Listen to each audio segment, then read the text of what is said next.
Hi everyone. Welcome to your digital drawing classes for this year. Obviously it's a new look course, or a new form of delivery at least, for this year as a result of coronavirus. This year all of the lessons will be delivered online instead of face-to-face as they normally are. Now that may give us a few extra challenges when we're trying to learn new software and learn how to use a computer to draw, but I also hope that it gives us a few opportunities to allow every student to learn at a pace that works for them. Hopefully the way that these lessons are delivered allows you to pause, to rewind and to rewatch lessons, which I think is a key component of being able to learn how to use new software to do architectural drawings digitally. This year we'll be looking at a series of softwares. We will be focusing to begin with on AutoCAD, which is a computer-aided design 2D piece of software. And then as the course continues, we will be looking at other pieces of software that allow us to do some of the drawings that you can see on your screen at the moment. Not necessarily to this level of completion by the end of this course, but the hope is that this course allows everybody to have a basic understanding of key pieces of software that can be used to begin using computers to develop architectural drawings. So we'll be having 10 lessons over the next 10 weeks, not accounting for reading week and mud shoot, so the lessons may last a little bit longer than 10 weeks. During the 10 lessons, we'll be looking at the following. So we'll be beginning with AutoCAD, and as you can see, we'll be spending 4 weeks looking at AutoCAD. We think that AutoCAD is a good piece of software to begin with in terms of starting a journey to using digital drawing as part of your architectural degree. And then after we have hopefully gone into some detail with AutoCAD, we'll then start looking at 3D modeling software, so SketchUp. And then we will be looking at the Adobe suite of softwares. So the principal Adobe softwares are InDesign. We can use this to set up portfolios and template documents. We'll be then looking at Photoshop, which obviously we can use to create atmospheric drawings. And then finally, we'll be looking at Illustrator. And we can use that to create vector-based drawings, so drawings that do not pixelate and are based upon lines. And then finally, we'll be looking at a recap of the entire year. So in terms of an introduction to digital drawing, I think that it is important to say that there are, in general, two types of drawing. So there are drawings that try to communicate an idea of space and scale, and there are drawings that attempt to communicate ideas, concepts and atmosphere. So you can see on the left we have a drawing that is aiming to communicate measured space, and then on the right we have a plan that is looking at communicating an idea of texture, an idea of materiality. When we are working with drawings that are trying to communicate measured space and scale, it's important that those drawings are accurate and are measurable. Hence, using a piece of software like AutoCAD, which can be very accurate and measured. And obviously when we're looking at doing drawings that communicate a concept or an idea or an atmosphere, then we're free from the constraints of creating measured drawings, and we can use pieces of software like Illustrator, SketchUp and Photoshop to create more conceptual types of drawing. So here are two more examples of drawings one that is broadly looking at measured, accurate space, and one that tries to communicate an idea of, for example, materiality, daylight, views, form, 3D space and atmosphere. So lesson 1 is looking at AutoCAD. So there are broadly 3 or 4 types of CAD software. We have AutoCAD, and within AutoCAD there are pieces of software like AutoCAD LT, which is AutoCAD Lite, which I think would be very, very sufficient for what you will be doing. And then we also have Revit, which is a 3D type of AutoCAD. We can talk about BIM, which is Building Information Modeling, which is 3D CAD software a little bit later on in this course. But for now, I think that it's sufficient to focus on 2D drawing. There's also a piece of software called MicroStation, which again has a 2D version and a 3D version. And then there is Vectorworks and AutoCAD, which is a 3D BIM piece of software. All of these roughly do the same thing. And whether you choose to use AutoCAD or MicroStation or Vectorworks or AutoCAD, you will more or less get the same result at the end. It's like choosing between a Mac and a PC. They do broadly the same thing, but they do them slightly differently. We found over the past few years that the majority of students, like the majority of architects, use AutoCAD, and therefore we have chosen to focus on that for this bunch of lessons. So if we're going to look at AutoCAD today and for the next 4 weeks, then I think the first thing to do is to ask ourselves, what can AutoCAD do? AutoCAD does very simple drawings. So we are looking at doing 2-dimensional drawings. If we think of plans, sections, elevations, they're the things that we will be doing mostly within AutoCAD. So within AutoCAD, you're able to draw lines, you're able to draw simple shapes, you're able to trim and cut lines, move lines and copy lines. And by using these simple actions, drawing a line, copying a line, moving a line, slowly but surely, as you go through these tools in various combinations, you're able to build up what becomes a complex plan or a complex drawing. So today we will look at an introduction to the model space, which will begin to make more sense as soon as we shift onto the AutoCAD screen. We will look at the tools. So there's broadly 2 groups of tools that we can use. There are drawing tools and modifying tools. Again, hopefully that will make sense as we move through today's lesson. We'll look at different properties and what they mean, and then we will be looking at drawing guides that can help us draw accurately. Then we will start looking at how we draw to scale in AutoCAD. So something that is different to drawing by hand is that in AutoCAD you always draw at full scale. So if you have a building that is 20 meters long, in AutoCAD you draw a 20-meter line, and we do all of the scaling right at the end when we print. And then we'll be looking at using some of the tools. Line tool, I'll show you how to use a line tool to create exact lengths of lines. How to start and end using a tool, which sounds like a very simple thing, but AutoCAD and successful use of AutoCAD depends upon understanding what order to click things in order to make them work properly.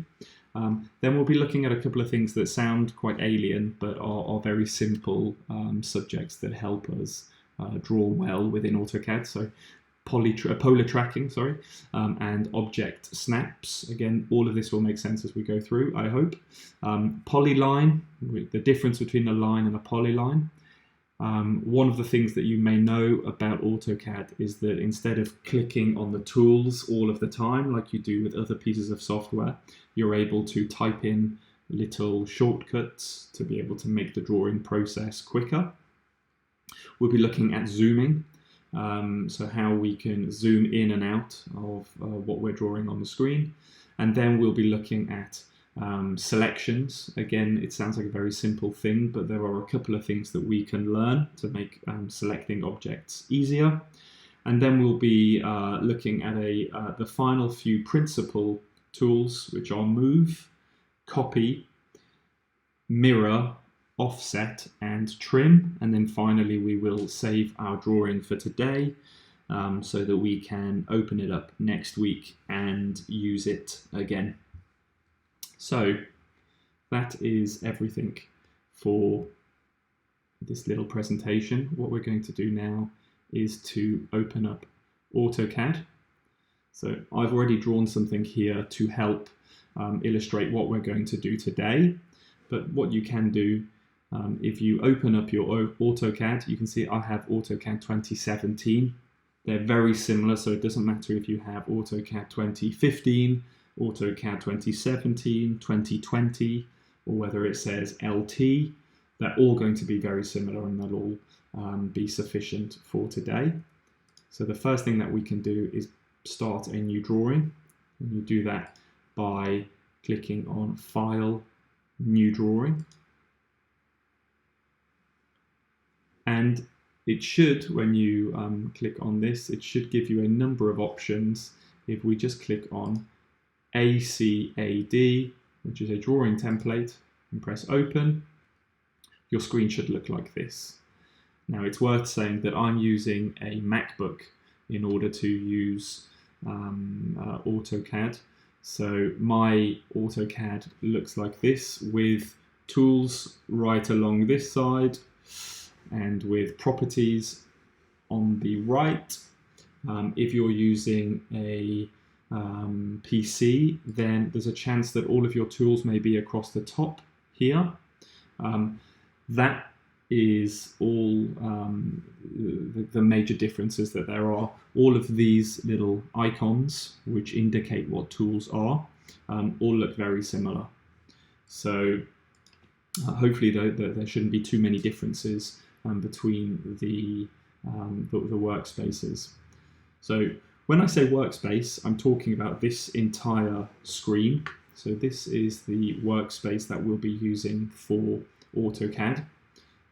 The first thing to maybe mention is this big black space in the middle.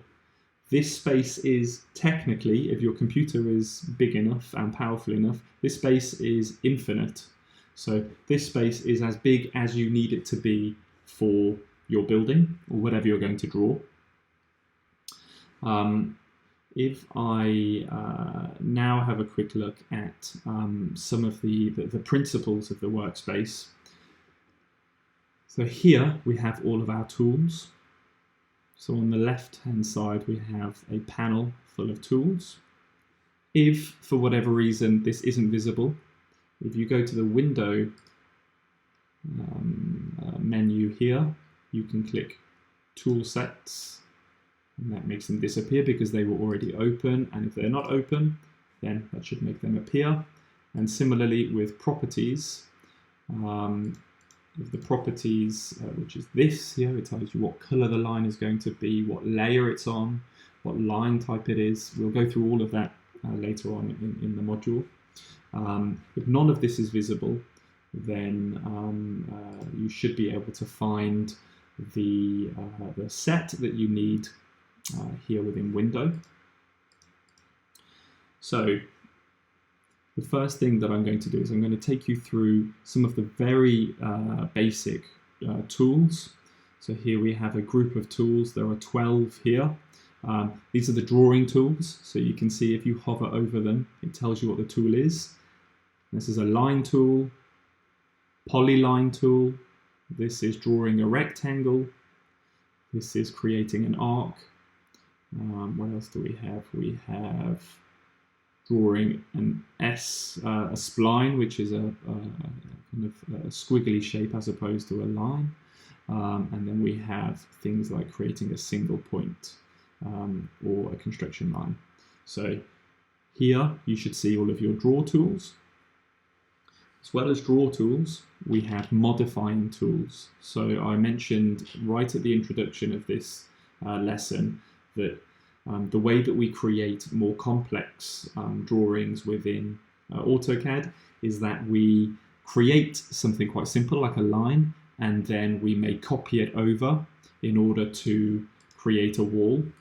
I'll go through this more slowly in the very near future, but we've drawn a very simple line. We can copy it in order to create something like a wall. We can draw another line in order to create a room. So we can select it again, and let's say we can copy it again, and now we have 2 columns possibly. But we use very simple actions, and then we modify those actions using this little palette here in order to slowly but surely create more complex drawings. I'm going to delete those because we're going to start our drawing very shortly. So we have, in the modifying palette, we have copy, mirror, rotate. So all of these should be quite self-explanatory. We have trim, which means cutting a line, and then we have offset, which is something that we will do in the near future.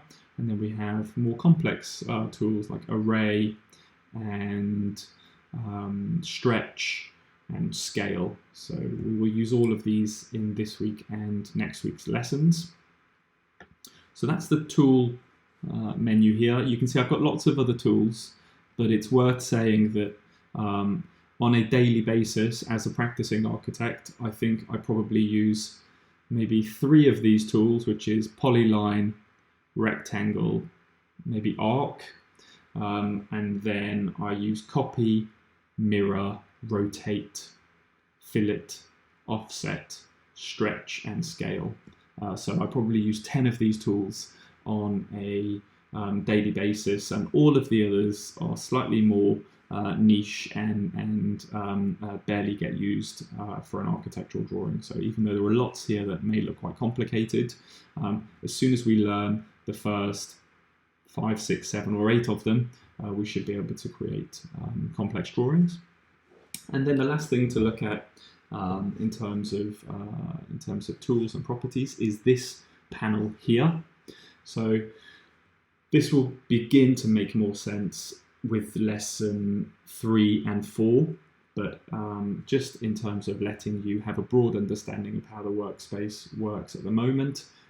This is where we can choose the color of the line. This is where we can choose the layer. This is where we can choose whether it is a line or whether it's dashed. And we can even choose things like the transparency of the line. So that's where we get our properties.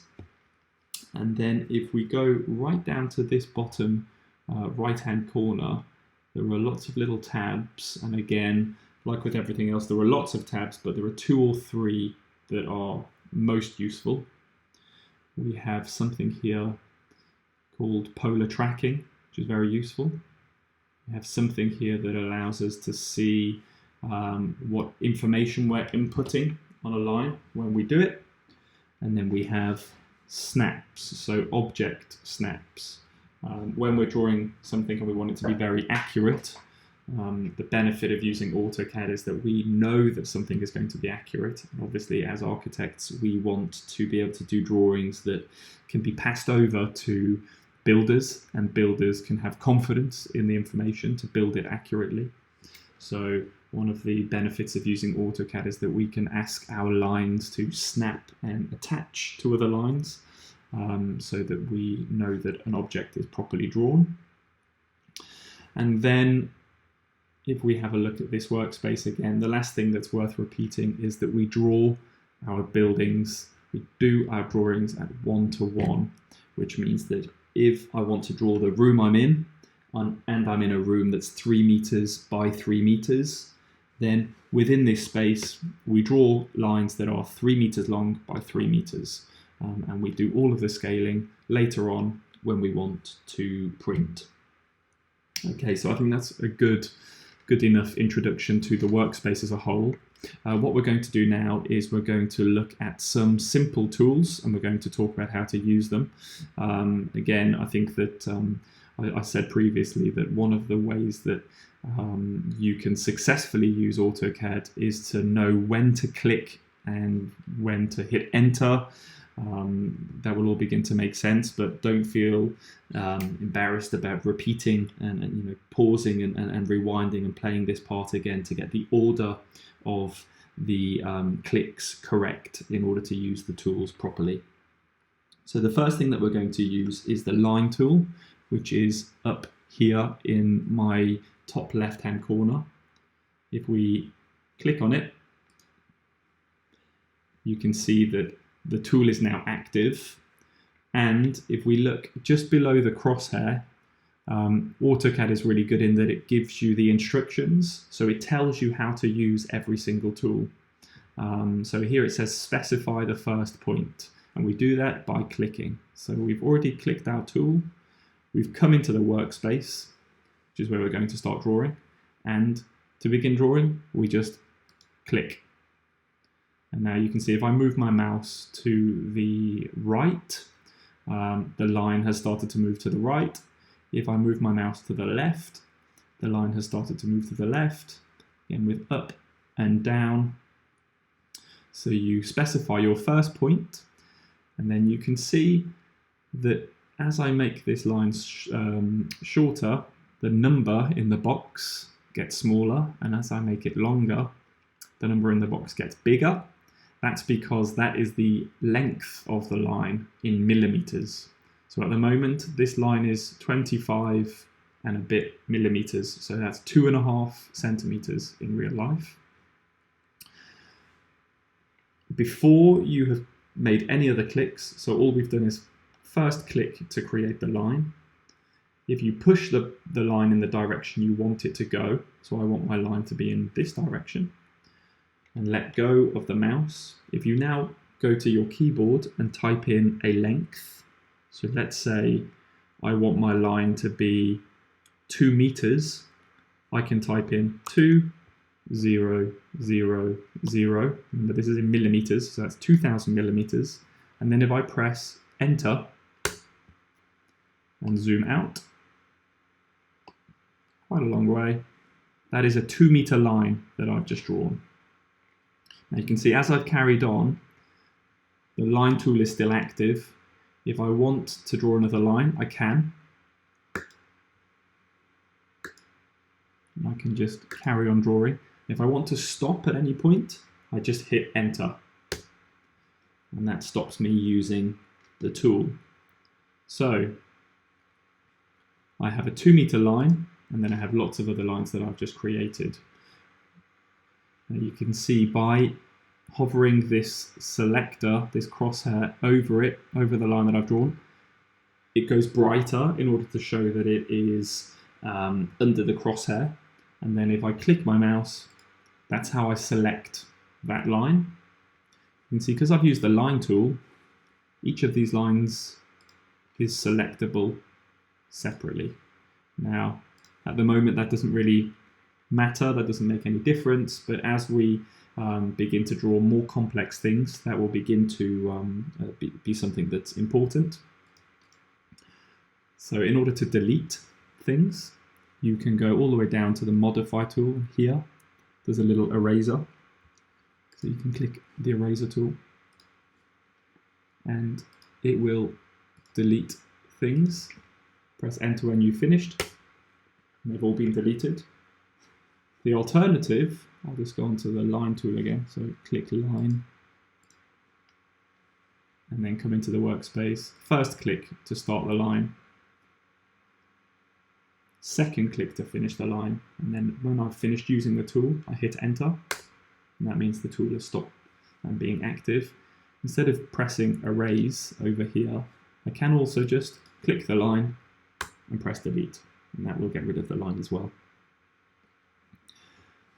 So, line tool, first click uses it, second click finishes you drawing the first line. If I want to stop using the line tool, I can hit enter. If I want to restart using the last tool that I have just used, I can hit enter again, and I can carry on using the line tool. And to end it, I hit enter. So that is the most basic tool that we're going to use in AutoCAD. And I think at this moment, if you're all able to just click on the line tool and play with the line tool, so that you begin to feel comfortable with that tool, then I think that that's a good thing to do. The next thing to mention is, if I just move over to the line tool again for the 5th or 6th time, click it to start using it, you can see that when I push in certain directions, there is a green dashed line. And when I move off those certain directions, the line vanishes. As I go towards 45 degrees, again, the green dashed line appears and the line snaps to that angle. And then as I come off it, it disappears again. As I go to 90 degrees, again, the dashed line appears. That is called polar tracking.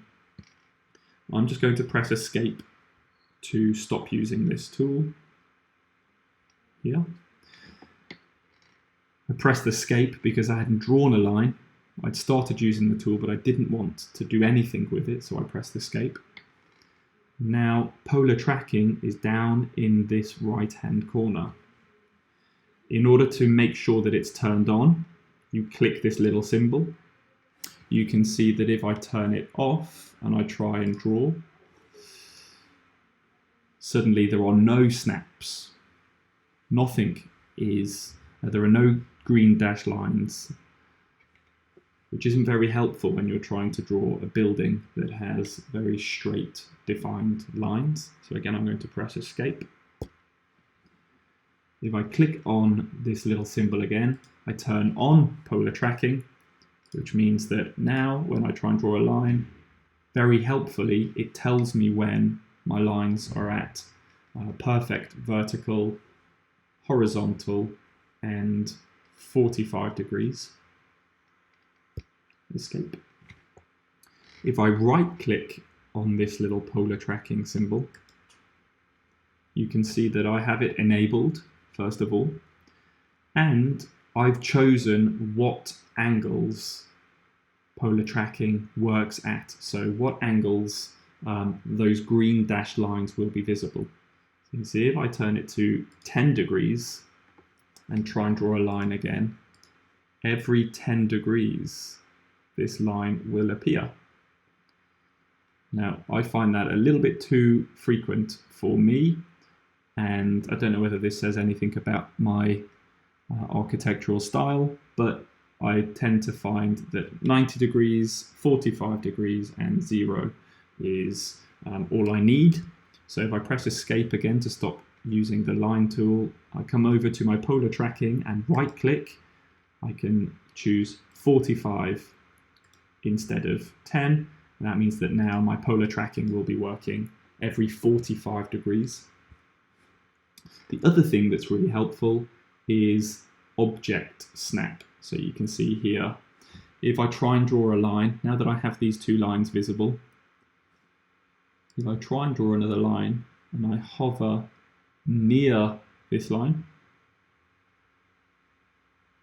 the line tool has snapped to the end of the line that I've already drawn. And you can see that it's snapped because there's a little green box that's appeared. That means that if I click now and I start drawing, the two lines, this line and this line, are perfectly connected. And as well as at the end, if I hover the line over, it will also snap in the middle. The little triangle means you're at the midpoint. So if I click there, and then I'm going to hit enter, you can see that this line and this line meet perfectly at the center of the longer line. That's called object snapping. And the way that I've just pressed escape so that these two lines are no longer highlighted. Escape. The way that I can turn that on and off, I would suggest keeping it on because it's very useful. The way that I can turn it on and off is by clicking this, so it's off, and now that it's gone dark, it means it's on. And as with polar tracking, if you right click, you have a lot of variables that you can choose. So this is a matter of personal choice, and whatever you feel works best for you. I think that snapping to the end is really useful. Snapping to the middle is often very useful. Snapping to the center of a circle when we draw them is very useful. Snapping to a node, which is a small point, less useful, but it's good to have it.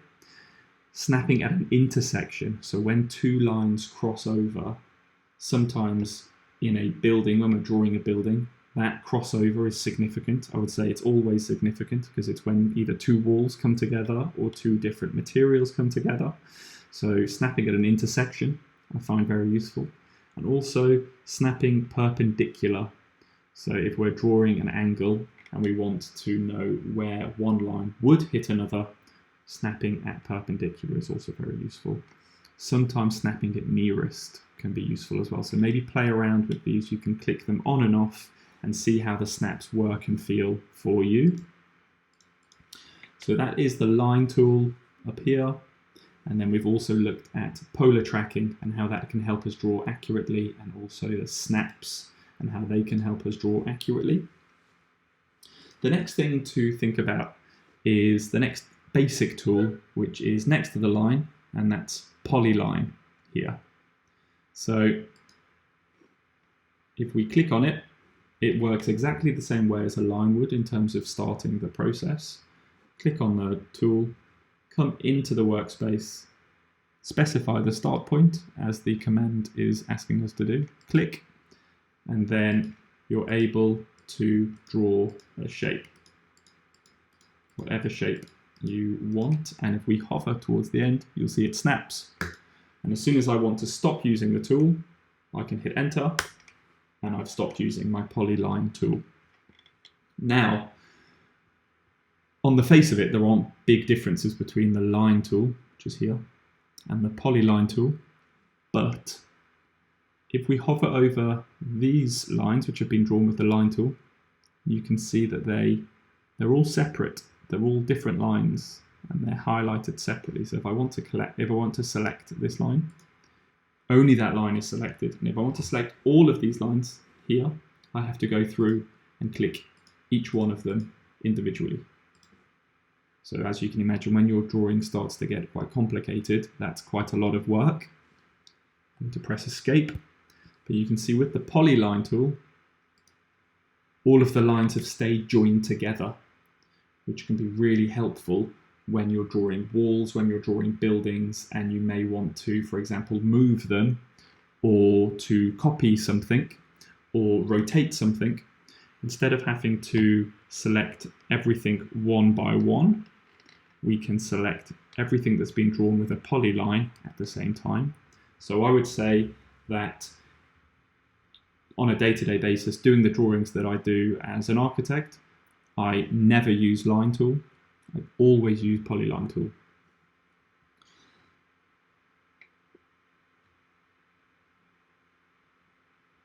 Right. Something that is very simple, or feels potentially very simple, but isn't, is the selection. So you can see we have this little crosshair that's within our workspace. For a simple thing like a line, you can hover over it. It is highlighted, and we click, and that shows that the item has been selected.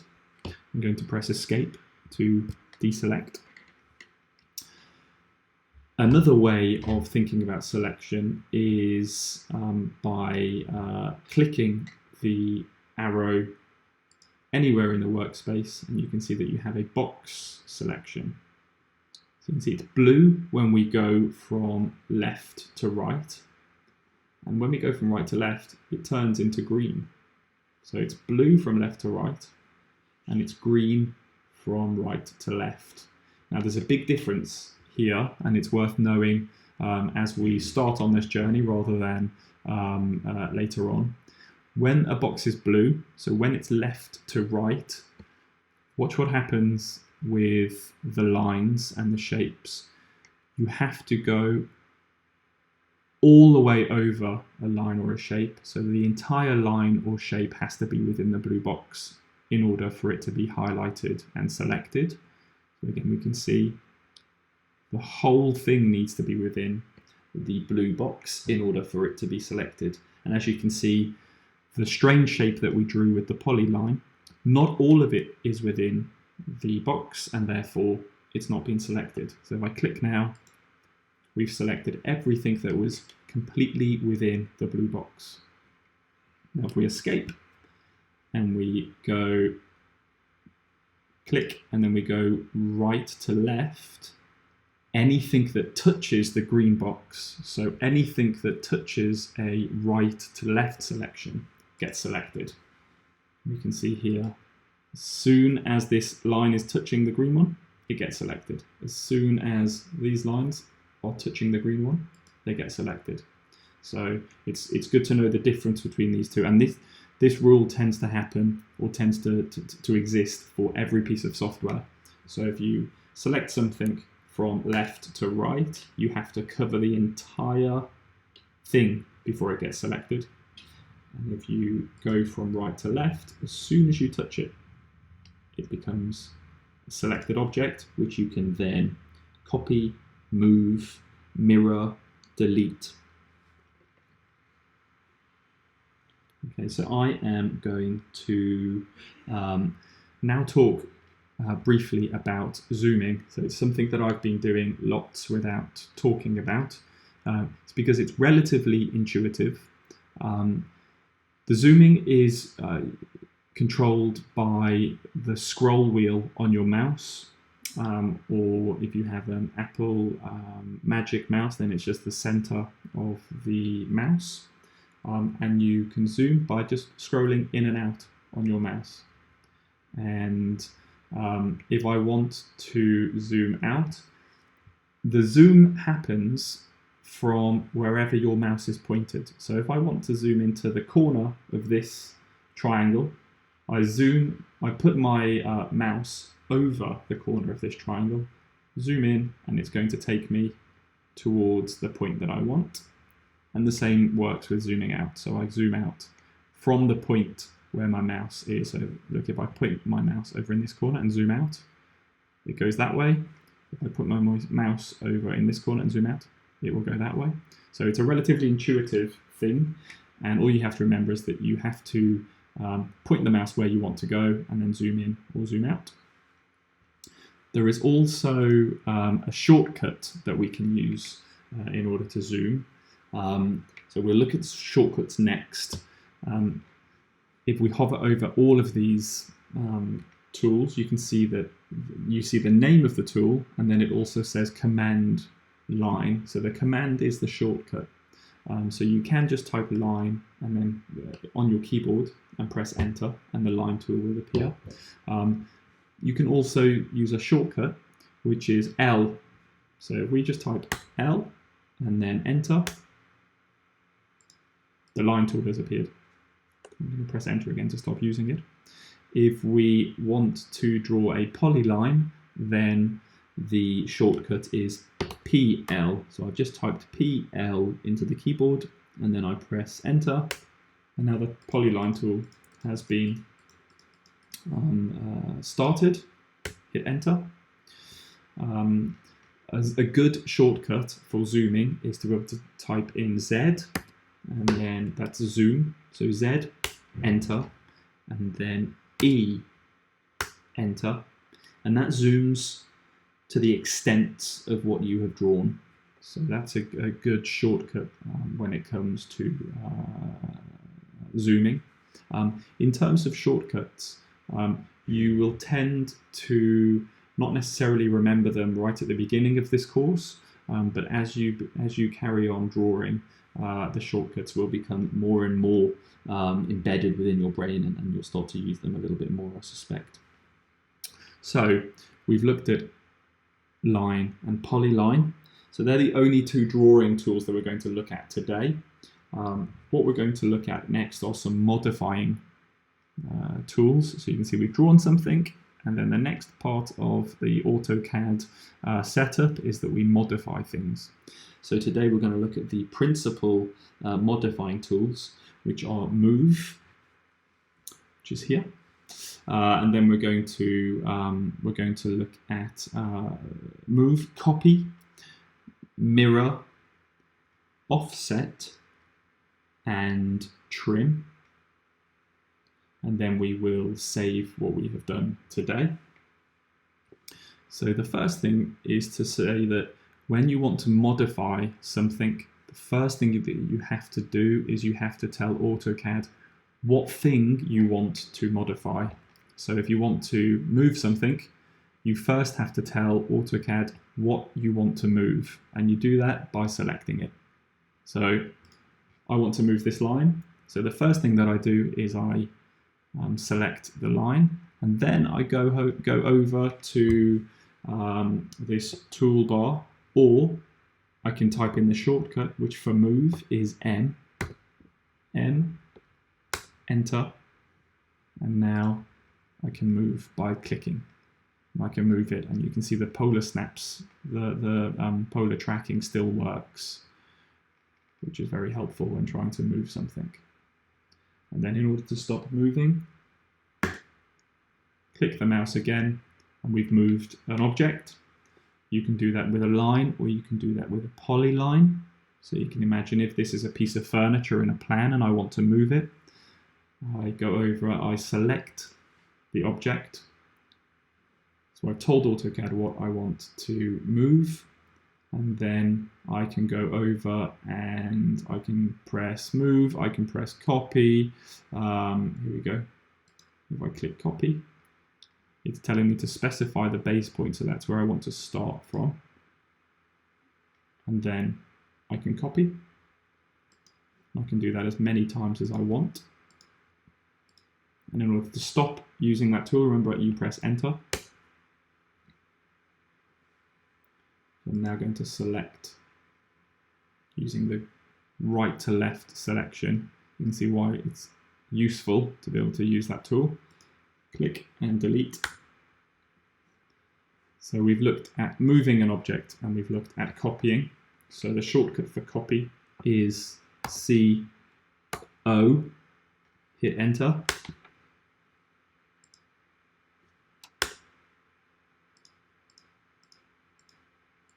I can copy that. You see I did that in a slightly different order, slightly more convoluted. The best way is still to select the object and then type in CO, enter, and then you can copy. You press escape to stop. So that's move and copy. And now the next thing to look at is mirror. So you can imagine mirroring an object is, instead of copying or rotating, we're flipping an object. So I'm going to use the right to left in order to select all of these objects. And now we go over to the modify panel. You can hover over mirror. And now you can see that it's telling you to specify the first point of the mirror line. So I'm going to go here and then specify the second point of the mirror line. And you can see that if I make the, imagine that there's a mirror that we're placing on the plan. The mirror is the line that we're creating. You can see that I can flip all of those lines. Now I have it as a perfect vertical line at the moment, but if I move my cursor, you can see that it's moving the mirror, so it's flipping the lines in different ways. But I tend to find that in 99% of cases you will either want to flip something perfectly horizontally or perfectly vertically. And when you're finished, when it's in the place that you want it to be, click. And then in order to finish using this tool, it gives you two options. Do you want to erase the source objects, which is the original group of lines, or do you want to keep them? So if I press no, then both objects will stay. So we've got the original group and we've got the new group. And if I have pressed yes, so I'm going to just do that again. Here's my line, click, and then if I either hover over yes or type Y in the keyboard for yes and hit enter, it's flipped it and it's erased the original lines. So that is mirror. Now there are two more tools that we're going to look at, and then we're going to do some practice drawing with the tools that we've looked at today. The first tool is offset. So it's one of these modifying tools. This is very useful when we're thinking of drawing walls, for example. We can click on it, and now it says specify offset distance. And in order to see the alternatives, you can press your little down arrow on your keyboard and the alternatives will appear. I'm going to press the up arrow to get rid of it because I want to specify how much we're going to offset our line by. And I'm going to choose the standard thickness of a wall, which is 300 millimeters. So when it says specify offset distance, I'm going to type in 300 and hit enter. And now it says select object to offset. So if I just hover over this shape, you can see that it's highlighted. As soon as it's highlighted, I can click. You can see that you can offset the shape by 300 millimeters. Now it would normally, if I push the cursor to the outside of the shape, the offset will be on the outside, and if I push the cursor on the inside of the shape, the offset will be internal. But because this shape is so small, 300 is a little bit too big a dimension to offset internally. So I'm going to press escape, and I am going to go back to my offset tool here. So I'm going to click offset. And now it says specify offset distance. So I'm going to choose a smaller distance to be able to show you the internal and external. So I'm going to press 100 and then hit enter. So that means that I'm now offsetting this line by 100 millimeters. Hover over the line, and now you can see if I put my cursor to the outside of the shape, it will offset externally. And if I push the cursor on the inside of the shape, it will offset internally. And you can do both. Click, click. You can see I can do that as many times as I need because the tool is still active. So that tool can be very useful when drawing walls or other objects. And then the last tool that we're going to look at right now is trim.